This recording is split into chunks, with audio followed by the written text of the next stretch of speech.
అన్యాయం, అక్రమం, దాడులు. రేవంత్ రెడ్డి ముఖ్యమంత్రిమైన నీ గుణం మారలేదు, నువ్వు మనిషి మారలేదు, నీ క్యారెక్టర్ మారలేదు. కామారెడ్డి ప్రజలు ఇచ్చిన గుణపాఠం ఇంకా నీకు చేరినట్లేదు. ఈరోజు జరుగుతున్న దాడులు ఒక గౌరవనీయ శాసనసభ్యుడి మీద 2 సంవత్సరాలుగా ఏమిచ్చావు కామారెడ్డికి? కొడంగల్కి ఏం తీసుకెళ్ళావు? 10,000 కోట్లు తీసుకెళ్ళావు. మరి ఆ కామారెడ్డిలో ఓడించిన ప్రజలకు ఏం సమాధానం చెప్తావు? అభివృద్ధిలో చూపియు నీకు ఉత్తర తెలంగాణ మీద ప్రేమ ఉంది, కామారెడ్డి ప్రజల మీద ప్రేమ ఉందని. ఈ రకంగా 7 సార్లు ఓడిపోయినోడు తల మీద రూపాయి పెడితే ₹1 అమ్ముడు ఓని షబీరాలిని ముందు పెట్టుకొని 2 సంవత్సరాలుగా నువ్వు చేస్తున్న అరాచకం, అక్రమ కేసులు, అన్నిట్లా ప్రోటోకాల్కి అగ్నిస్ట్ నువ్వు చేస్తున్న చర్యలు ఏవైతున్నాయో అవి ఎవరు ప్రజలు హర్షించదగ్గవి కావు. మరీ ముఖ్యంగా ఈ అక్రమ దాడి ఎంత ధైర్యం కావాలా? ఒకటి చెప్తున్నా మీకు, ఎవడన్నా వినరా? బరాబర్ ఒక్కొక్కరిని వదిలేది లేదు కొడుకున్నారా. ఇండ్ల మీద దాడి చేసినంత దమ్మెక్కడిదిరా మీకు? దేంతో దాడి చేస్తారా?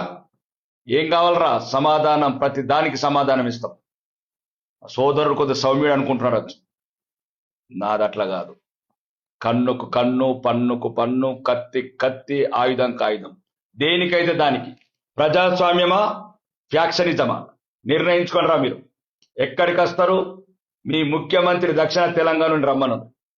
మీకు ఇంకేది హోంమంత్రి అయిన రేవంత్ రెడ్డిని రమ్మన్నారు. ముఖ్యంగా చెప్తున్నాం, కామారెడ్డిలో ఇంకొకసారి ఇట్లాంటి దాడి జరిగితే తెలంగాణ వ్యాప్తంగా ఉన్న బీజేపీ కార్యకర్తలు ఒక్కొక్క వీరుడై మీ ప్రతి ఒక్కరిని ఎముకలు ఇడిచేస్తారు. మీరు అనుకుంటున్నారు, ఏదైనా దమ్ము ఉంటే అభివృద్ధిలో చూపించండి, ఏదైనా ధైర్యం ఉంటే ప్రజాస్వామ్య విలువలు కాపాడండి. 7 సార్లు ఓడిపోయినావు షబీరాలి, నీకు ఇంకెప్పుడు బుద్ధి వస్తుంది? వయసు వచ్చింది తప్ప నీ గుణం మారలేదు. ప్రజలు ఎన్నిసార్లు తిరస్కరిస్తారు? నీ ప్లేస్ నుండి 20 కూడా 4 సార్లు బయలుదేరి చచ్చిపోతారు. ఎన్నిసార్లు ఓడిపోతారు? 7 సార్లు ఓడిపోయిన బుద్ధి రాలేదా? నువ్వు జీవితంలో నీకు లేదు, నువ్వు గెలిచే రాత లేదు. కామారెడ్డి ప్రజలు నిన్ను ఎప్పటి కూడా అంగీకరించరు. నువ్వు చేసిన దురాఘాతాలు, మంత్రివర్గంలో ఉన్నప్పుడు నువ్వు చేసిన అవినీతి కావచ్చు, అక్రమాలు కావచ్చు, అభివృద్ధికి దూరం చేసిన ఈ ప్రాంతం కావచ్చు, ఎట్టి పరిస్థితి కూడా కామారెడ్డి ప్రజలు నువ్వు ఎన్ని ప్రలోభాలు పెట్టినా, ఎన్ని తప్పుడు పనులు చేసినా ఎప్పటికీ నాకు చేపించరు అగ్రి గారితో. ఇంకా మరీ ముఖ్యంగా చెప్తున్నాం, రేవంత్ రెడ్డి నీతోనే మాకు పోటీ. ఎందుకంటే ఓడగొట్టినమే నా సోదరుడు నిన్ను. ఇంకా నీకు మా స్థాయి ఈక్వల్, నీకు మాకే పోటీ తెలంగాణలో. నువ్వు అనుకుంటుండొచ్చు, ఏ చోరీ చింది కామ్ బంద్ కరు, లడింగే తో లడింగే, జో కుచ్ సామ్నే సామ్నే లడింగే.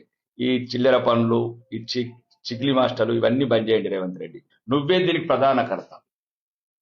పోలీసు వ్యవస్థ అంతా నీ కంట్రోల్ ఉంది. హోంమంత్రిగా నిన్ను ఓడగొట్టాడని కడుపులో విషం పెట్టుకున్నావు, కళ్ళల్లో కారం పోసుకుంటున్నావు. ఈరోజు దేశవ్యాప్తంగా గుర్తింపు వచ్చిన కామారెడ్డి ఎమ్మెల్యే గారు వెంకటరమణారెడ్డి గారికి ఒక గుర్తింపు, భారతదేశంలోనే రికార్డ్. 2 ముఖ్యమంత్రులను తొడగొట్టి ఓడగొట్టిన కామారెడ్డి బిడ్డ. ఈరోజు కామారెడ్డి నేలను చూసి తెలంగాణ రాష్ట్రం మురిసిపోతుంది. వీరుని కన్న నేల, 2 ముఖ్యమంత్రులను ఓడగొట్టిన నేల.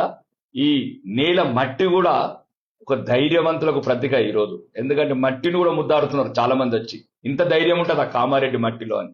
కాబట్టి ఇక్కడ నుంచి చెప్తున్నాం, ఇది ఫస్ట్ అనుకుంటావా లాస్ట్ అనుకుంటావా? రేవంత్ రెడ్డి మంచివారు, జ్ఞాపకం పెట్టు. నిన్ను ఈరోజు ఛాలెంజ్ చేసి చెప్తున్నాం, ఇద్దరితో పాటు రాబోయే ప్రభుత్వంలో సుమారు 80 మంది ఎమ్మెల్యేలను గెలిపించుకొని నిన్ను పదవిచ్యుతుని చేసి, నువ్వు ఏ రకంగా అక్రమ మార్గాలల్లా పదవిని చేపట్టావు, ఈ రోజు రాష్ట్రాన్ని మోసం చేస్తున్నావు, అన్ని అబద్ధాలాడి, ఇంకా ముఖ్యంగా కామారెడ్డి నేలని సాక్షి నీ నాలుకకు బీసీ డిక్లరేషన్ కావచ్చు, స్కూటీలు కావచ్చు, మొత్తానికి మొత్తం నీ నాలుకని కడిగేసిందే కామారెడ్డి నేల. రాబోయే రోజులల్లా ఇంకా ఈ అక్రమ కేసులు, పోలీసు అధికారులు కూడా చెప్తున్నాం, ఎన్నొద్దులు ఉంటుంది ప్రభుత్వం. ఇంతకుముందు 10 ఏళ్ళు ఎటుపోయిండు, ఫామ్ హౌస్లో అన్నాడు. వీడు ఎక్కడ ఉంటాడు? వీడు ఇంకొక ఫామ్ హౌస్లో ఉంటాడు. మళ్ళా వచ్చేది మేమే, గెలిచేది మేమే, నిలిచేది మేమే తెలంగాణలో. ఒకవేళ అక్రమ కేసులు సుమారు ఇప్పటికే 10 మందిని అరెస్ట్ చేసినట్టు తెలిసింది. మర్యాద కొద్దిగా బేషరతుగా విడుదల చేయండి, లేకపోతే అవసరమైతే కార్యకర్తల కోపం తట్టుకోలేరు. తెలంగాణ వ్యాప్తంగా ఉన్న బీజేపీ కార్యకర్తలు, కోట్లాది కార్యకర్తలు కామారెడ్డిని ముట్టడి చేస్తారు, కామారెడ్డిలో కవాతీ చేస్తాం. ఇంకా అక్రమ కేసులు మళ్ళీ ఎవరి మీద పెట్టినా చెప్తున్నాము, దానికి తగిన పరిహారం పోలీసు వ్యవస్థ చెల్లించాల్సి వస్తుంది.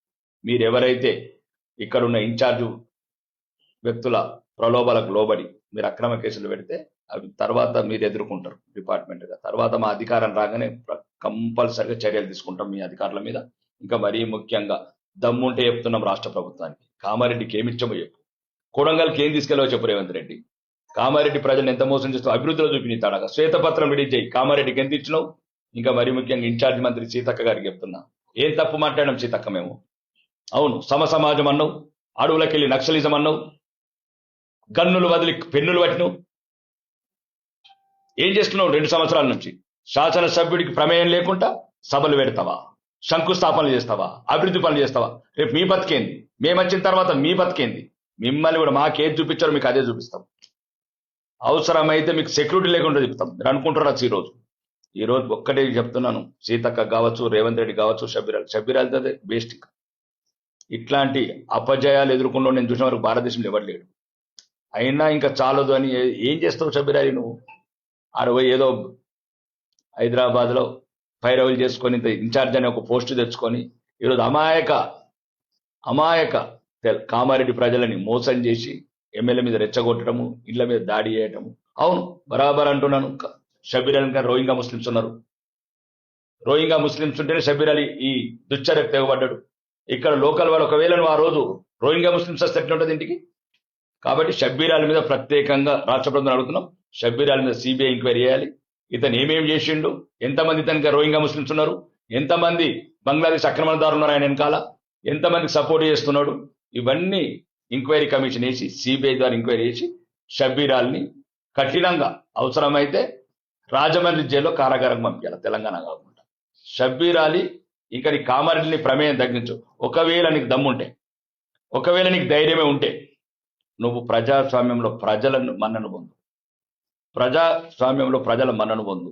ఇంకా కాబట్టి ఇట్లాంటి చిల్లర చేష్టలు, చిలికి చేష్టలు చేయకు, పిల్ల చేష్టలు ఇంకెక్కక ముందు ఉన్నది తడాక. ఇంకా అన్నాడు సోదరుడు చెప్పిండు కదా, బరాబర్ ఈట్కా జవాబ్ పత్తర్ సే దేగా. ఇంకా ఆడొక్కడు ఈడొక్కడు చిల్లరగాలు చెప్తారు, ప్రెస్ మీట్లు పెడుతున్నారు. జాగ్రత్త బిడ్డ, ఒళ్ళు హూనం అయిపోతుంది. ఏమనుకుంటున్నారా? ఎన్ని రోజులు ఉంటారా మీ వెనకాల పోలీసులు? ఎన్ని రోజులు ఉంటారా రేవంత్ రెడ్డి మీ దగ్గర?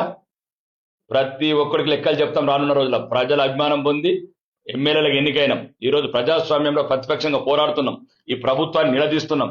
ఏం చేసిందనరా మీ ప్రభుత్వం? ఏంద్రా అందరికి రుణమాఫీ చేసినరా? రైతు భరోసా చేసినరా? 5 సార్లు చెప్పి 3 సార్లు ముంచిన వాళ్ళు 4,000 పెన్షన్ ఇచ్చారా? 2,500 మహాలక్ష్మి ఇచ్చారా? తులం బంగారం ఇచ్చారా? పిల్లలకు ఉద్యోగాలు ఇచ్చారా? ఆడపిల్లలకు స్కూటీలు ఇచ్చారా? బీసీ స్లాబ్లను ఇచ్చారా? ఏ ముఖాలు పెట్టుకున్నారా మీరు? ఎందుకు తిరుగుతున్నారా ఇంకా ప్రజలలో మీరు? 2.5 సంవత్సరాలు అయింది. ఎక్కడిచ్చారా నిరుద్యోగ వృత్తి? ఎక్కడిచ్చారు 4,000 రూపాయల పెన్షన్? ఎక్కడిచ్చారు దివ్యాంగులకు 6,000? ఎక్కడిచ్చారో తులం బంగారం? మీ బతుకులు ఏడా? ఇష్టం గ్రామ్ బంగారం ఇవ్వండి. ఇప్పటికీ 2.5 సంవత్సరాలు అయింది. ప్రజలను నట్టేట ముంచి అబద్ధాలు చెప్పి ఈరోజు ఉర్రూతలుగుతున్నారు కదా. ప్రతి ఒక్కరికి సమాధానం చెప్తాం. ఇక ముందు చెప్తున్నాం, కామారెడ్డిలో కూడా మీరు ఎవరైనా తప్పుడు ఆరోపణలు చేస్తే దమ్ముంటే ప్రభుత్వం మీ చేతిలో ఉంది. ముఖ్యమంత్రి రేవంత్ రెడ్డి నీకు చెప్తున్నా డైరెక్ట్, నీకు ఒకవేళ కామారెడ్డి శాసనసభ్యుడు చిన్న తప్పున్నా ఆయనతో పాటు నేను కూడా స్పీకర్ ఫార్మాట్లో రాజీనామా చేస్తాను. కామారెడ్డి ఎమ్మెల్యే కాదు, కామారెడ్డి ఎమ్మెల్యే దమ్ముంటే స్పీకర్ ఫార్మాట్ రేపే పంపిస్తాం. రేపు దాని మీద నువ్వు ఎంక్వైరీ చేయు. అన్ని వ్యవస్థలు నీ చేతిలో ఉన్నాయి. మేమేం ఓటుకున్నట్టు కేసులు కాదే, మా ఏం కేసులు కాదే. మీ మీద 169 కేసులు ఉన్నాయి. ఈ తప్పుడు ఆరోపణలు చేసి మా నైతిక స్థైర్యం దెబ్బతీస్తా అంటే మాత్రం ఎట్టి పరిస్థితి ఒప్పుకోము. రానున్న రోజులలో ఇంకా ప్రజాక్షేత్రంలో యుద్ధ క్షేత్రం చేస్తాం. మీరు ఏవైతే అబద్ధాల వాగ్దానాలు చేసినారో తెలంగాణ రాష్ట్ర వ్యాప్తంగా కాలికి బల్పం కట్టుకొని తిరుగుతాం. అవసరమైతే ఉత్తర తెలంగాణ ఒకరం, దక్షిణ తెలంగాణ ఒకరం పాదయాత్ర చేసి తెలంగాణలో ఉన్న ప్రజలందరినీ చైతన్యవంతం చేసి ఈ దుర్మార్గమైన కాంగ్రెస్ ప్రభుత్వాన్ని ఈ రాష్ట్రం నుంచి పారదోలుతాం. మీకు చెప్తున్నా, ఈ రోజు కూడా ఇక ముందు జరిగేది సంగ్రామం, ధర్మానికి అధర్మానికి, రాములకు రాక్షసులకు జరిగే సంగ్రామంలో ఈ రాష్ట్రంలో మళ్ళా ధర్మస్థాపన చేసి తెలంగాణ సెక్రటరేట్ మీద కాషాయ జెండా ఎగిరేస్తాం. అభివృద్ధి పథంలో కామారెడ్డిని కావచ్చు, ఆర్మూర్ కావచ్చు, 33 జిల్లాలని సమానంగా చూసి, మీ లెక్క కాదు, నల్గొండ, ఖమ్మం, మహబూబ్నగర్ కాదు, 33 జిల్లాలు సమానం. మాకు భారతీయ జనతా పార్టీ 30 రాష్ట్రాలను ఎట్లా చూస్తున్నామో 33 జిల్లాలు సమానంగా చూసి రాబోయే రోజులలో ఈ రాష్ట్రంలోనే నెంబర్ 1గా నిలబెడతాం కామారెడ్డిని. ఇక్కడున్న చింటి పొట్టి నాయకులకు కూడా చెప్తున్నా, ఇంకా నోర్లు అదుపులో పెట్టుకోండి, లేకపోతే నేలకలు కత్తిరించేస్తాను. ఏమనుకుంటున్నారా మీరు? ఎమ్మెల్యే అంటే ఓడు తల మీద రూపాయి పెడతా, ₹1 నా కొడుకులు మీరు ప్రెస్ మీట్లు పెడతారా? ఏముందిరా మరి ప్రెస్ మీట్లు? చిల్లర ఈ సోషల్ మీడియాను చూసుకుంటా. కాబట్టి గౌరవంగా ఉంటారా? గౌరవంగా ఉండండి. అభివృద్ధిలో మీకు ఏమైనా దమ్ము ఉంటే మీ దక్షిణ తెలంగాణ ముఖ్యమంత్రికి పోయి దక్షిణ తెలంగాణ మంత్రులకు పోయి డబ్బులు తీసుకురండి, కామాభివృద్ధి అభివృద్ధి మేము చెప్పుకుంటాం. మీరు ఎంత తెచ్చారో చెప్పండి శ్వేతపత్రం. కోడంగల్కి ఎన్ని తీసుకపోయి నేను చెప్తాను, ఖమ్మంకి ఎన్ని తీసుకపోయి నేను చెప్తాను, నల్గొండకి నేను చెప్తాను.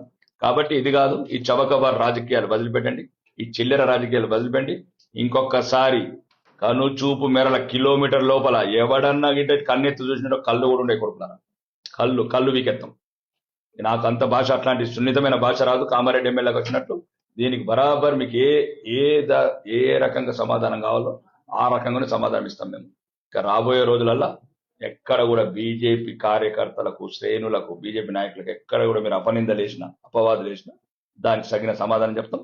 రాబోయే ప్రభుత్వంలో ఏవైతే జరిగినాయో సంఘటనలు, ఎవరెవరు ఉన్నారు వెనకాల, ప్రతి ఒక్కరి మీద చర్యలు తీసుకొని వీలైతే పక్క రాష్ట్రంలో జైల్లో, రాజమండ్రి జైలుకు పంపిస్తాం.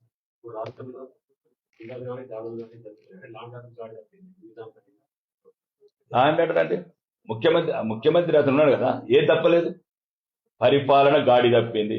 ఇప్పుడు ఏంది, తినతందుకే తిండి లేని సంపంగం ఇచ్చినట్టు ఆయన ఏమన్నాడు, ఉద్యోగులకు డబ్బులు ఇవ్వమంటే ఏమన్నాడు, మొన్న నన్ను కోసుకొని అన్నాడు. మరి 5,000 కోట్లు ఎక్కడికి తీసుకొస్తాడు? రాహుల్ గాంధీకి, ప్రియాంక గాంధీకి 1000 కోట్లు ఇస్తాడు. 1000 కోట్లు ఎక్కడ ఇస్తావు రేవంత్ రెడ్డి? ఇక్కడ ఉద్యోగులకి 100 కోట్లు. పరిపాలన మంత్రి ఈరోజు బాన్స్వాడ ఘటనలు కావచ్చు, ఈ రోజు పాత బస్తీ ఘటనలు కావచ్చు, ఈ రోజు నిజామాబాద్ ఘటనలు కావచ్చు, చాతగాని దద్దమ్మ ప్రభుత్వం, శాంతి భద్రతను కాపాడిన ప్రభుత్వం, మెజార్టీ ప్రజలను, హిందువులను అవమానించే ప్రభుత్వం, మతం మారిన ముఖ్యమంత్రి ఏం మాట్లాడతాడు? రేవంత్ ఉద్దీన్ అంటాడా? ఎటువంటి నైతిక విలువలు ఉన్నాయి పరిపాలకుడికి? గుణం మారలేదా? 420 వాగ్దానం చేసి 420 ముఖ్యమంత్రి. ఏమి నువ్వు సెక్యులర్ పార్టీ కదా కాంగ్రెస్, సెక్యులర్ పార్టీ అన్నప్పుడు ఎట్లాంటి మాటలు మాట్లాడుతున్నావు? మరి రేవంత్ రామన్ అనుకోరాలదా? అంత దమ్ము లేదా రేవంత్ రెడ్డి? అంటే ఏమనుకుంటావు, అల్లుని అబ్దుల్లా చేస్తావు, అది నేను సైరాబాన్ చేస్తావు, ఇక మొత్తం మతం మారి ఇక మొత్తం హిందువులని కుంభముస్తావా? రేవంత్ ఉద్దీన్ ఒక్కడవేనా మారింది? మొత్తం నీ కుటుంబం మొత్తం మతం మారినరా? అల్లుడు అబ్దుల్ ఎప్పుడవుతాడు? అది నా ఫాతిమ ఎప్పుడైతుంది? ఎన్నొద్దులు మోసం చేస్తావు ప్రజల్ని, తెలంగాణ ప్రజలు అమాయకులు గారు నేను నమ్మి ఓట్లేసారు. దానికి మళ్ళా వచ్చే ఎలక్షన్లలో ఇక స్థానిక సంస్థలు అంటున్నారు. ఇది ఎట్లా స్థానిక సంస్థలు వేరు, జనరల్ ఎలక్షన్స్ వేరు. ఇక్కడ ఆడొకటి ఇక్కడ స్థానికంగా ఉంటుంది, అది కొంత బలగంతో, బంధుత్వంతో, స్థానిక సంస్థలతో ముడిపడి ఉంటుంది తప్ప దానికి దీనికి సంబంధం లేదు. త్వరలోనే వీలైతే ఇంకా ముఖ్యమంత్రి కూడా మారుతాడు అంటున్నారు. ముఖ్యమంత్రి మారితే రాష్ట్రానికి అరిష్టం పోతుంది. రానున్న రోజుల్లో వచ్చేది వెలిగేది కాషాయమే. ఈ రాష్ట్రంలో రాష్ట్ర ప్రభుత్వం రాగానే ఏదైతే అప్పులను తగ్గించి అభివృద్ధి వైపు తీసుకెళ్తుంది రాష్ట్రానికి. 3 రోజుల నేపథ్యంలో జరుగుతున్నప్పుడు జిల్లా నాయకులను, రాష్ట్ర నాయకులను ఔదార్యం చేసి దీని ఏ విధంగా ఇస్తారు? ఈ ప్రభుత్వం ఒక పిరికి ప్రభుత్వం. ముఖ్యమంత్రి పిరికివాడు. అంటే నీడని చూసి భయపడ్డాడు ముఖ్యమంత్రి తెలంగాణ. దాన్ని బట్టి అర్థమైంది లేదా? అంటే మీరు దాడులు చేస్తారు అంటే ఈ దాడుల వెనకాల ఎంత పెద్ద కుట్ర ఉన్నది? దీని వెనక ఎవరున్నారు? ఉగ్రవాద చర్యలున్నాయా, తీవ్రవాద చర్యలున్నాయా? ఒక శాసనసభ్యుడు ఇంటి మీదకే దాడి చేస్తే సామాన్య ప్రజలకు రక్షణ ఏది? సామాన్య ప్రజలకు రక్షణ ఏది? ఈరోజు ఆడపిల్లలు హాస్టల్లో ఆడపిల్లలు రోడ్ల మీద, అమ్మాయిల మీద అత్యాచారాలు జరుగుతున్నాయి. కాబట్టి ఇక్కడ శాంతి భద్రతలు మొత్తానికి విఫలమైనవి. ఇక్కడ కామారెడ్డి సంఘటన దానికి మచ్చుతునక. కాబట్టి ఇక రానున్న రోజులలో భవిష్యత్తులో ఎట్టి పరిస్థితుల్లో కూడా శాంతి భద్రతలు కాపాడి రాష్ట్రాన్ని కరెక్ట్ పరిపాలించమని చెప్తున్న ముఖ్యమంత్రికి. ఈ చౌకబారు ప్రకటనలు, ఢిల్లీ పర్యటనలు మానేయు. ఇంకున్నది 2 సంవత్సరాలు. ఉండవా 2 సంవత్సరాలు. కానీ ఉన్న రోజులన్నా ఈ కామారెడ్డి మీద పగబట్టుడు బంద్ చేయి. ప్రజలు ఏం లేదు, గుణపాఠం చెప్పారు. ప్రజల మీద ఎందుకు పగబట్టినావు? నువ్వు చాతగాన వాడని నోడగొట్టిండ్రు. కడుపులో విషం పెట్టుకున్నావు. ఇట్లా మనిషి ఎంతున్నవు, విషం అంతున్నది. మనిషి కూడా అంత పెద్ద పొడవు లేవు, విషం కంతానం పెట్టుకున్నావు. కాబట్టి ముఖ్యంగా ఇది రేవంత్ రెడ్డి. దీని వెనకాల మొత్తం ఉన్నాడే రేవంత్ రెడ్డి. ఆయన క్షణం నరకం అనుభవిస్తున్నాడు కామారెడ్డి ఓటమిని. ఈరోజు ముఖ్యమంత్రి అయినా మనశ్శాంతిగా లేడు. ఎక్కడ పోయినా కామారెడ్డి ఓడిపోయినాడు ముఖ్యమంత్రి అంటున్నారు. కొడంగల్ ఓడిపోయింది మర్చిపోయినారు. కానీ కామారెడ్డి ప్రజల మీద ప్రత్యేకంగా పగబట్టిండు. ఇది మంచిది కాదు. ప్రజాస్వామ్యాన్ని గౌరవించు రేవంత్ రెడ్డి, ప్రజల తీర్పును కూడా గౌరవించు.